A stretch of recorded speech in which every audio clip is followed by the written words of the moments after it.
Hi, and welcome to this third video on data structure lower bounds in the cell probe model. And this video will be the last one on static data structures, where we give a different kind of technique for proving lower bounds for static data structures. I'll just quickly remind you again what are static data structures. This is also what we've been looking at in the previous video. Here, the goal is to represent some set of input data so that you can answer queries about the data efficiently. So the data is given once and for all and doesn't change after you receive it. So an example could be, and this is the example we also used before, you could maybe get the road network of a country as your data set, and then you want to store it such that given a query, which is two cities, you can compute the distance between them along the shortest path. So this could be, for instance, your input graph and the road network of the country, and the query would be, for instance, these two nodes, A and C, and you have to return the distance along the shortest path between the two of them. In this case, 7. Right. So that's a static data structure problem. And then we also, in the previous videos, introduced the cell probe model for proving lower bounds for static data structures in particular. And in this model, we say that a data structure is basically a collection of S memory cells. S is the space usage. Each of these cells stores W bits. And we assume that W is at least the maximum of log S and log N if the input size is N. And each of these cells have an integer address from 0 to S minus 1. And basically, the contents of these cells encodes the input data, right? So we take the input data and turn it into a memory representation consisting of cells with bits in these memory cells. Good. And basically, every possible input is mapped to some memory representation. Now, to answer queries, a data structure in the cell probe model is allowed to probe, which means read, up to T of these memory cells. And once it has probed these cells, it has to announce the answer to the query based on everything it has seen. And here, in some sense, we assume that it has enough registers to remember all that it has seen. The cell that we choose to probe at every single step can depend arbitrarily on everything we've seen. So it's just some function you can, based on what you saw so far, and also the contents of all the probe cells and the query itself, right? And we also, in the first video, defined this formally as there being a depth T decision tree for every possible query, saying how to query into the memory cells and what to do based on the contents of the cells. Okay, so that's the cell probe model that we are working with. Good. So if we go back to where we ended in the previous video, we were kind of looking at what are the highest lower bounds that have been proved for so-called static data structures, right? And the comparison we made was that let's, for simplicity of the bounds, focus on data structures using linear space, where there's a polynomial number of different queries you could ask. So for instance, for the graph problem, where you have a graph of n nodes, there's n squared pairs of vertices that you could ask for the distance between them, right? So here we assume that there's a polynomial number of queries, polynomial in the input size.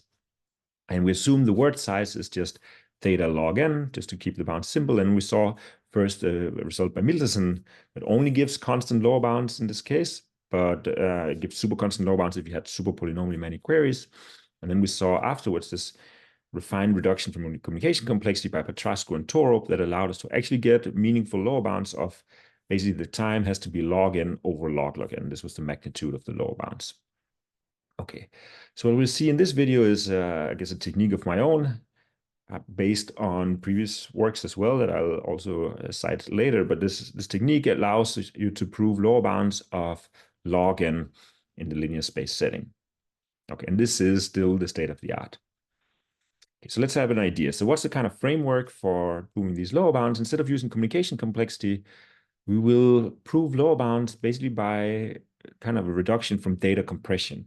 So let me try to give the basic, very simple idea. So in data compression, the idea is in some sense that we're given a text that has Y symbols over some alphabet sigma. And then what we have to do is we have to compress this text into a shorter one that uses X less than Y, many symbols. And this compression has to be lossless, which means that the original text has to be recoverable from the compressed text. Now, if you think about what, for instance, these zip programs are doing, programs for compressing text, they're really exploiting that many texts have particular structures and patterns. And the fact that we'll be using here is that no algorithm can compress all texts. And it's very obvious, right, to see why. So it's just the fact that there are just too many different input texts, right? So the number of texts with Y symbols is the size of the alphabet, right, raised to the Y.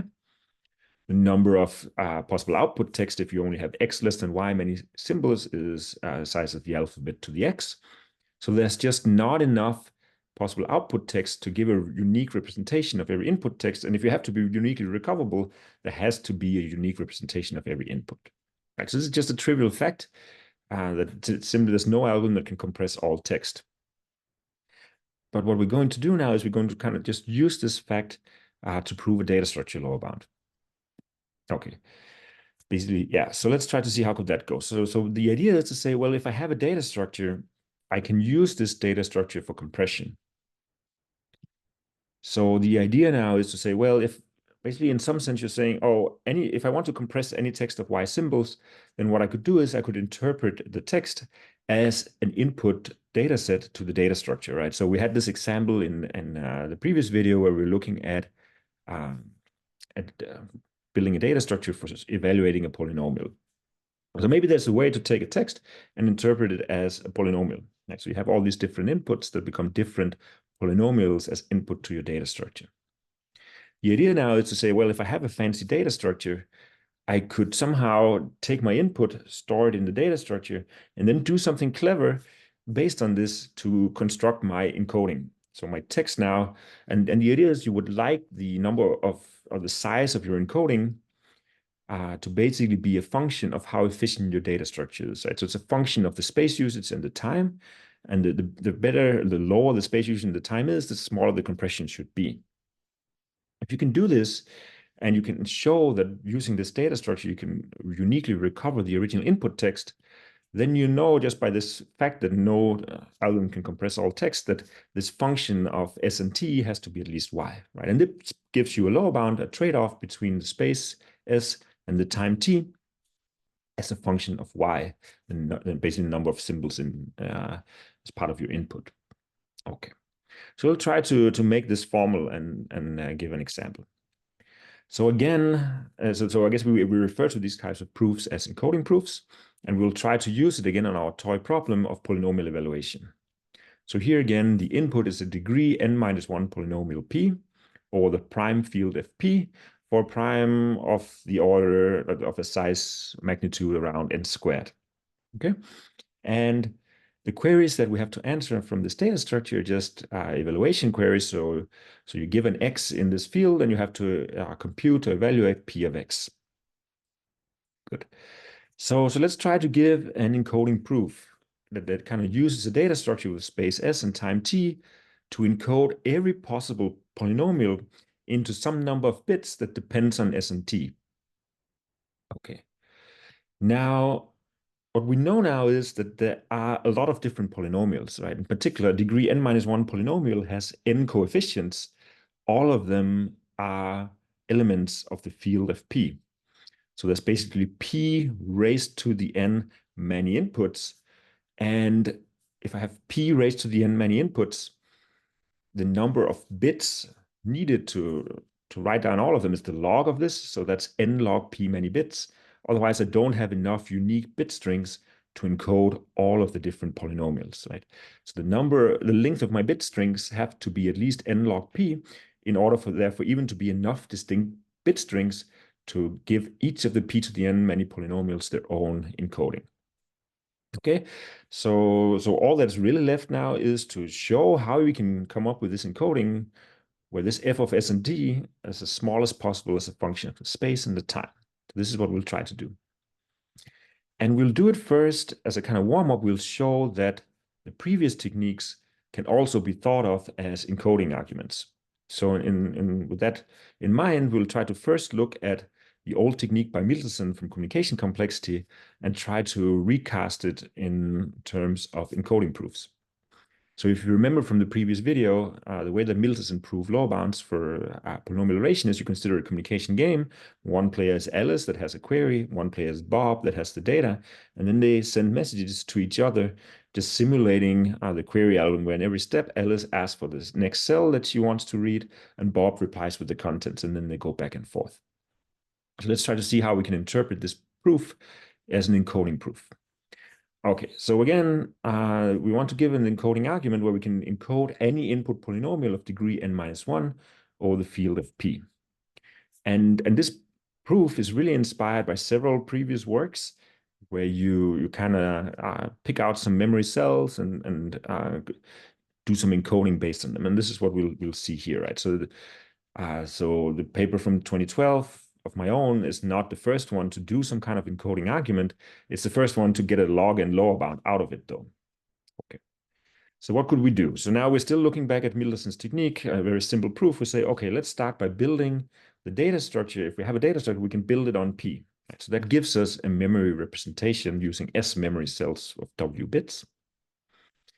Now, what we're going to do is we're going to look at every possible sequence of T cells that you could read. Right? So basically look at a set of cells C1 up to CT. So each of them are cells with an address between 0 and S-1. So look at every possible sequence of T cells for each and every one of them, and let us try to count how many of the possible queries I could ask will probe this sequence when the input is P, right? Because every single query, I can look at what would be the cells that it probes. I can count for each of these sequences of T cells, how many of the queries probe exactly these T cells. Okay, so I count this, and then I'm going to focus on the sequence of cells, C1 star up to CT star, that answers the most queries, right? Where there's most queries that probe exactly these cells on the input P, on the input polynomial P. Okay, now my encoding, what I write down is just these cells, the addresses of the cells, and the contents of the cells. So that's the memory address. These are just integer addresses from 0 to S-1, and the contents are just W bits each. And let me show you now how could we possibly recover the polynomial P from this encoding. Right, so what we're going to do to recover the polynomial is that let's iterate through all the possible queries, meaning all the elements in FP. For each of them, let us run the query algorithm, right? So the query algorithm starts by requesting some memory cell as AV, and you can check, oh, is it among these cells C1 star to CT star? Right? Because in the encoding, we know the addresses of the cells C1 star to CT star. We can check whether it's among them. And if it is, our encoding also contains the contents of the cell, right? Because we write down both the addresses and the contents. So let's say the cell contains the bits 1, 0. Then we know how to continue running the query algorithm, right? We just descend into the child corresponding to the edge 1, 0.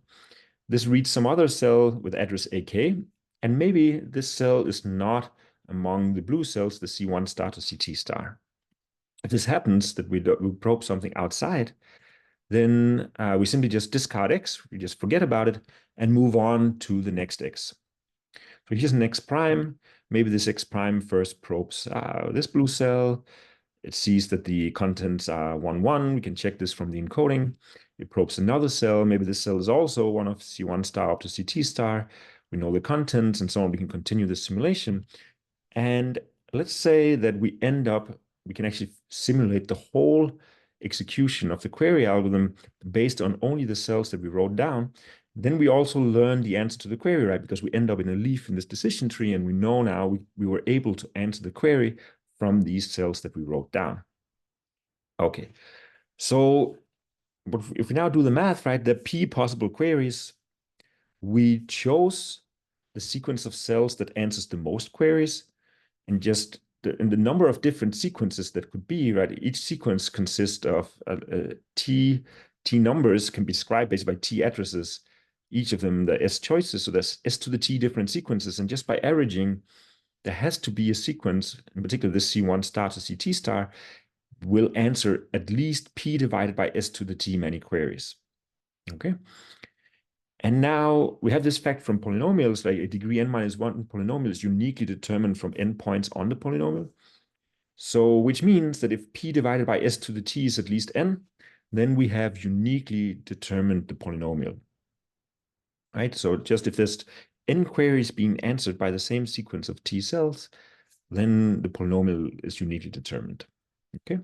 So this is kind of the fact that we have deduced now. But the encoding the number of bits that it uses is, well, there's t steps, and we write down contents of w bits and an address of log s bits each time. We assume the w is at least log s, so the number of bits in our encoding is order t times w. Okay. So we now have this conclusion that either the number of bits we wrote down, this order t times w, is at least in the number of bits it takes to describe a full polynomial, which is n log p. So this lower bound basically becomes, if you solve for t, it becomes either basically t is omega n log p over w, or there's just not n distinct queries that we can answer, right? P divided by s to the t is less than n. That's the other possibility, which in this case we were not able to recover the polynomial. If this is the case, we could also solve for t, like just rearranging terms and taking logs. We get that this implies t is at least log p over n divided by log s. So these are the two, one of these two lower bounds has to hold, either t is n log p over w or t is log p over n divided by log s. Now, for our choice of parameters, we have that basically log p was log n and w is log n, so all of this cancels out.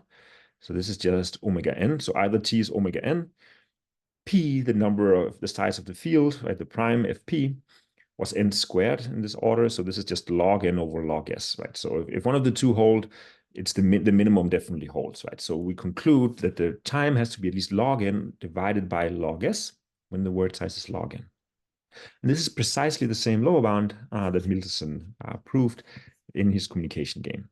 And you can basically think of it as these cells that we choose to write. It's somehow that we're zooming in on a set of cells that solves many queries. It's basically the same as this rectangle argument we gave, where we're zooming in on the most likely messages of Alice and Bob, right? So this is in many ways similar.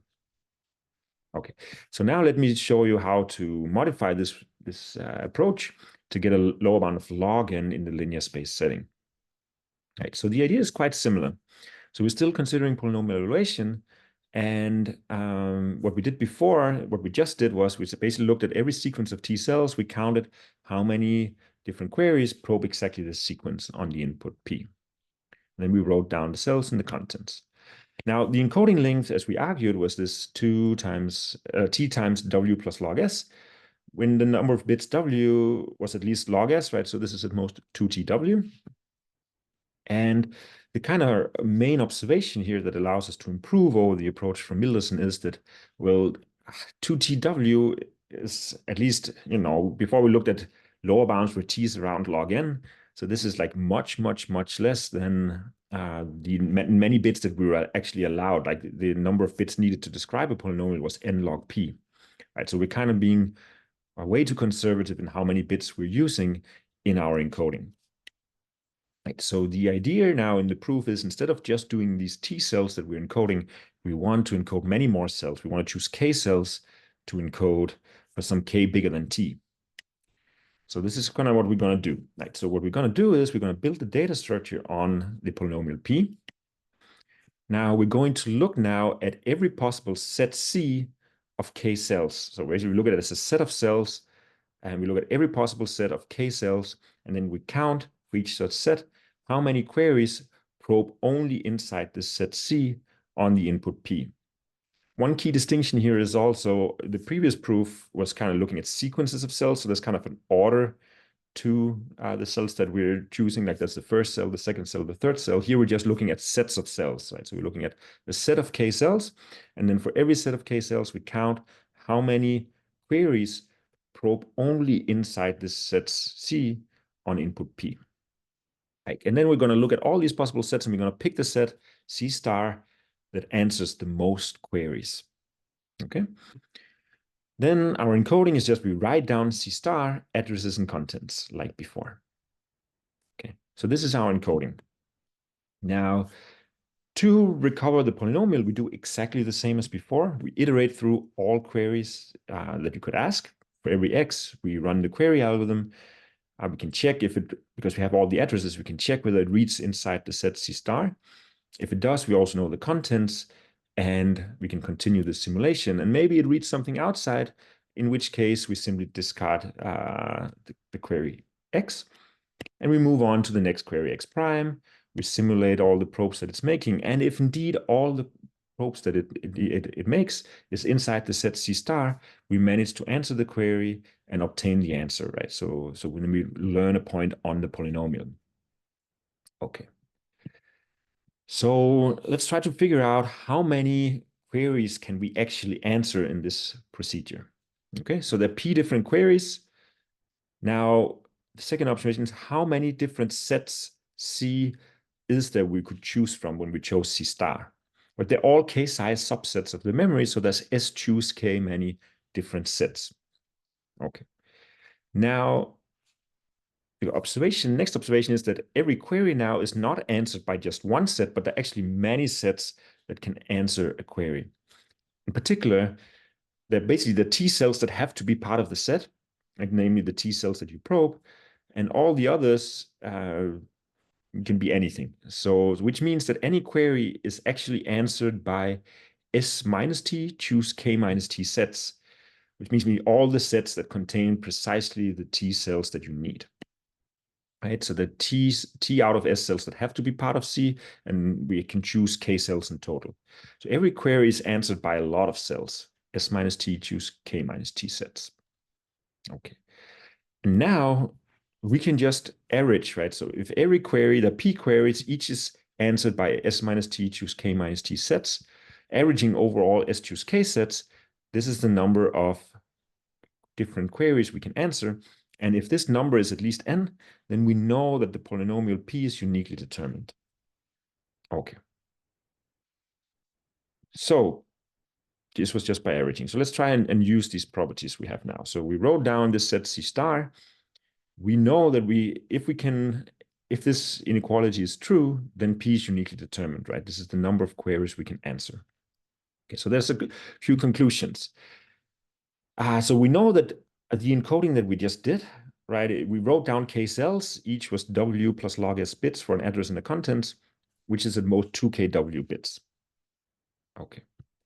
So we have this trade-off. So either these 2 kw bits is enough to encode the whole polynomial, meaning 2 kw is at least n log p, or it must be the case that we are not able to recover the answer to n different queries, right? Because if we can recover n different answers to queries, we can uniquely recover the polynomial, and then the number of bits have to be enough to write down the polynomial. So one of these two have to be the case. Either 2 kw is at least n log p, or this number of queries that we can answer is less than n. Okay, so let's try and work a little bit with this inequality. And the second thing is that we get to choose k, right? So we want to choose k to maximize the lower bound that we can prove. Okay. So let's try. So first of all, just to simplify the computations, let's assume that the number of cells that we choose this k is at least 2t. And one quick observation is that this is a reasonable assumption because we need to choose k greater than or equal to t anyways, because otherwise there's no set of k cells that answers any queries. If every query probes t cells and you're only looking at less than t sets of less than t cells, then you'll not be able to answer anything. So let's assume for now that k is at least 2t, just to keep things simple. If k is at least 2t, we can try and look at this left-hand side, this kind of nasty fraction over here, the number of queries we can answer. If we write out this ratio of this binomial coefficient, we'll see that the terms that remain, so here in the denominator, we get s times s minus 1 all the way down to s minus t plus 1. In the numerator, we get k times k minus 1 all the way down to k minus t plus 1. Okay, so basically this is what this ratio is, and we have the factor p here. We would like to show that this is actually quite a lot of queries. So what we observe now is that, well, in the denominator, the denominator is at most s to the t. And also in the numerator, all of these terms here, by our assumption, k being at least 2t, all of these terms are at least k half. Okay, so this whole ratio is at least p times k divided by 2 to the t divided by s to the t. And if we just rearrange this, it's basically p times k divided by 2s raised to the t. This is the lower bound on the number of queries we actually answer. Okay. So let's try to rearrange this. So we can try and think, what does this inequality imply? Like the p times basically the number of queries we can answer being less than n. Well, if this is less than n, it also implies that this is less than n. Like the p times k divided by 2s raised to the t is less than n. And so let's try to rearrange the terms here. We can solve for t, and then we basically get that t has to be at least log p over n divided by the log s over k, 2s over k, right? So here basically we're swapping the numerator and denominator in this fraction, and we solve it, and we get t is at least log of p over n divided by the log of 2s over k. So this is just solving this inequality. There's nothing fancy to it. Okay. So this is now our conclusions, right? So either this 2kw is at least n log p, or t is at least log of p over n divided by log of 2s over k.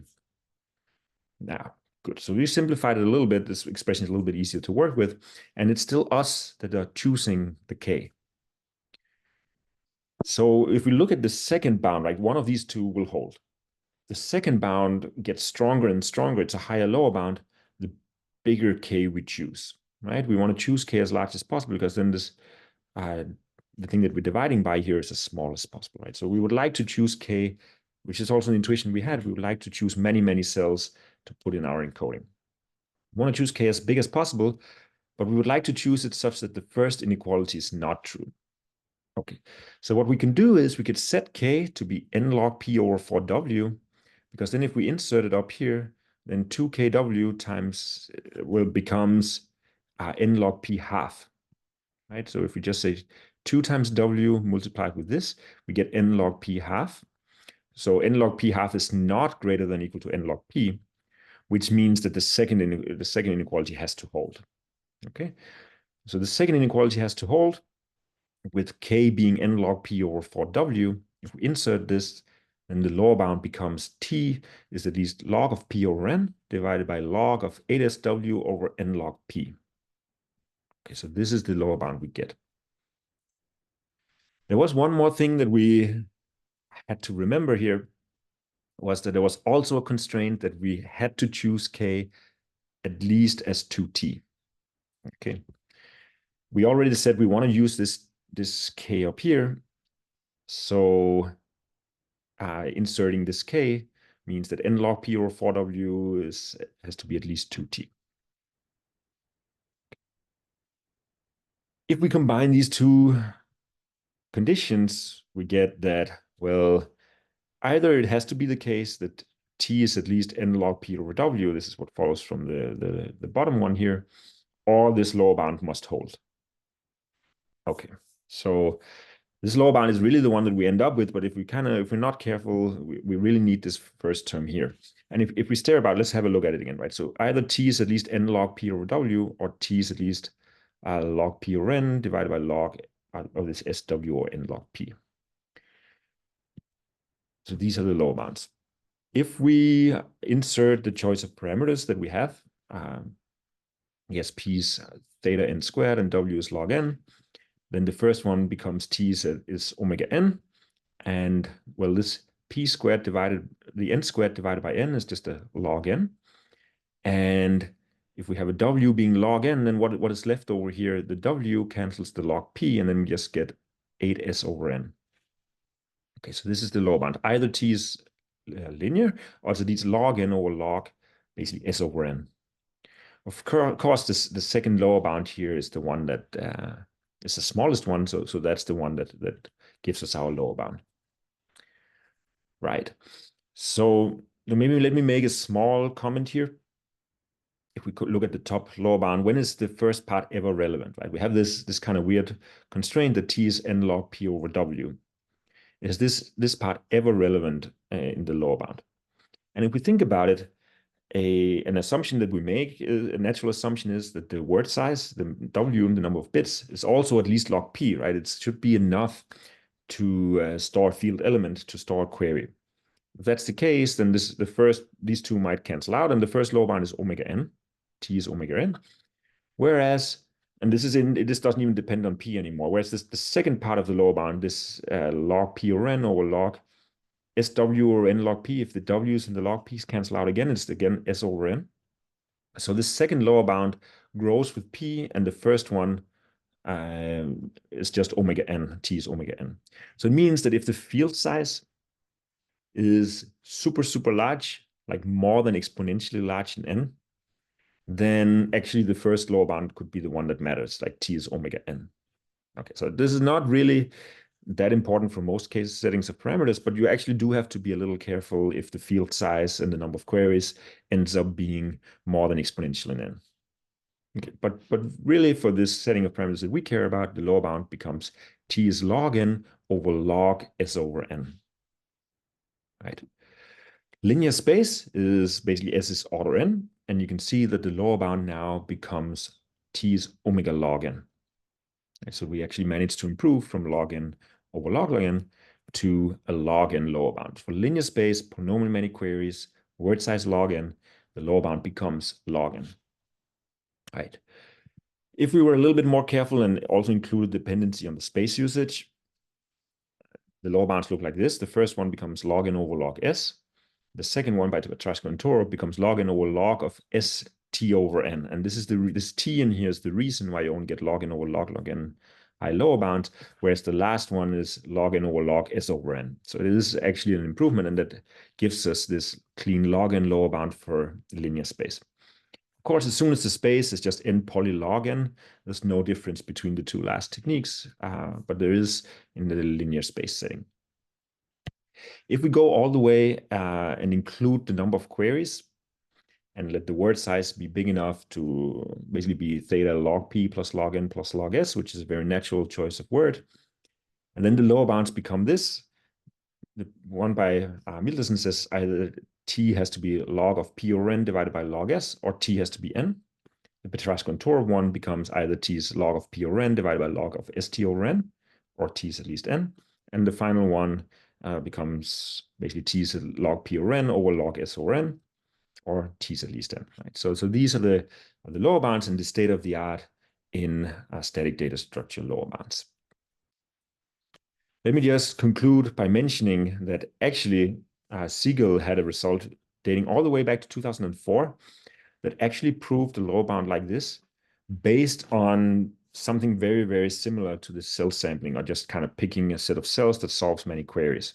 Unfortunately, his proof was not really phrased in the cell probe model. He was really looking at some kind of hashing problem. And unfortunately, the community missed this fact.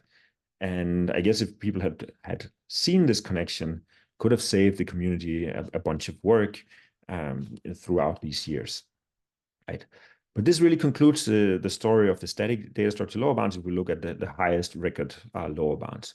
And in the next videos, we'll be looking at dynamic data structures and their lower bounds instead.